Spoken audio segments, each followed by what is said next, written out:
Price 10 ಗ್ರಾಮ್ಗೆ 1,30,30,000 ಆದ್ರೂ ಕೂಡ economic point of view ಇಂದ ನಾವು ಗೋಲ್ಡ್ ಅಲ್ಲಿ ಇನ್ವೆಸ್ಟ್ ಮಾಡೋದ್ರಿಂದ ಏನು ಉಪಯೋಗನೇ ಇಲ್ಲ. ಯಾಕಂದ್ರೆ ಗೋಲ್ಡ್ ಒಂದು ಅನ್ಪ್ರೊಡಕ್ಟಿವ್ ಅಸೆಟ್. ಹೆಂಗಂದ್ರೆ ಇವತ್ತು ನೀವು 10 ಗ್ರಾಮ್ ಬಂಗಾರನ ಪರ್ಚೇಸ್ ಮಾಡಿ ಇಟ್ಕೊಂಡ್ ಬಿಟ್ರೆ ಮುಗಿದೋಯ್ತು, ಅದರಿಂದ ಏನು ಉಪಯೋಗ ಇಲ್ಲ. ನೀವು ಈ ಬಂಗಾರನ ಯಾವ್ದಾದ್ರು ಫಂಕ್ಷನ್ ಹೋದಾಗ ಹಾಕೊಂಡಾಗ ಸ್ವಲ್ಪ ಜನ ನೋಡಿ ಹೇಳ್ತಾರೆ ಅವ್ನ ಕಡೆ ಬಂಗಾರ ಇದೆ ಅಂತ. ಇದನ್ ಬಿಟ್ರೆ ಈ ಬಂಗಾರದ ಉಪಯೋಗ ಏನು ಇಲ್ವೇ ಇಲ್ಲ. ಹಾಗಾದ್ರೆ ಬಂಗಾರದ ಪ್ರೈಸ್ ಹೇಗ್ ಮೇಲಕ್ಕೆ ಹೋಗುತ್ತೆ ಗೊತ್ತಾ? ಹೇಗಂದ್ರೆ ಇವತ್ತು 10 ಗ್ರಾಮ್ಗೆ 1,30,30,000 ಇದೆಯಾ, ನಾಳೆ ಯಾರೋ ಒಬ್ಬ ಬರ್ತಾನೆ ನಾನು 1,35,000 ಕೊಡ್ತೀನಿ ಅಂತ ಹೇಳ್ತಾನೆ. ಯಾಕಂದ್ರೆ ಅವನಿಗೂ ಕೂಡ ನಿಮ್ ತರನೇ ಗೋಲ್ಡ್ ಬೇಕಾಗಿರುತ್ತೆ.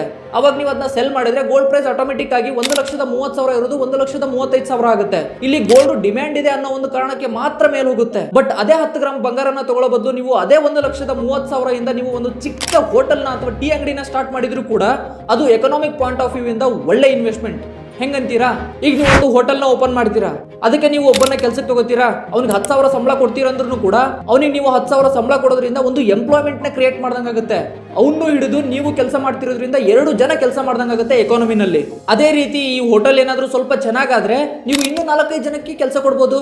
ಬಟ್ ಅದೇ 1,30,30,000 ನೀವು ಗೋಲ್ಡ್ ಅಲ್ಲಿ ಹಾಕಿದ್ರೆ ಅದರಿಂದ ಏನು ಉಪಯೋಗ ಆಗ್ತಿರ್ಲಿಲ್ಲ, ಏನು ಪ್ರೊಡಕ್ಟಿವ್ ಆಗಿ ಕೆಲಸನೇ ಆಗ್ತಿರ್ಲಿಲ್ಲ.